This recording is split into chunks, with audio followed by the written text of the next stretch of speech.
हृदय में राजनीति को स्थान नहीं दिया। पहले तो कलम के ही लगा था, अब तो जीवन से ही हाथ धोना पड़ेगा। संपूर्ण देवता और दैत्यवीर जुट जाएं तो भी श्री रामचंद्र जी को रण में जीतने वाला कोई नहीं है।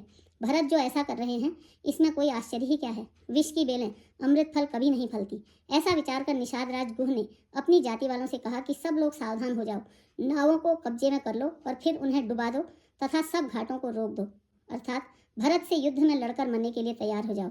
मैं भरत के सामने मैदान में लोहा लूंगा, मुठभेड़ करूंगा और जीते जी उन्हें गंगा पार न उतरने दूंगा।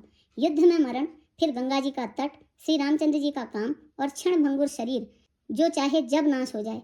भरत श्री राम जी के भाई और राजा, उनके हाथ से मरना और मैं नीच सेवक, बड़े भाग्य से ऐसी मृत्यु मिलती है। मैं स्वामी के काम के लिए रण में लड़ाई करूंगा और 14 लोगों को अपने यश से उज्जवल कर दूंगा। श्री रघुनाथ जी के निमित्त प्राण त्याग दूंगा।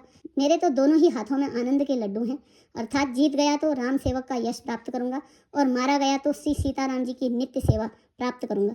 साधुओं के समाज में जिसकी गिनती नहीं और श्री राम जी के भक्तों में जिसका स्थान नहीं, वह जगत में पृथ्वी का भार होकर व्यर्थ ही जीता है। वह माता के यौवन रूपी वृक्ष के काटने के लिए कुल्हाड़ा मात्र है।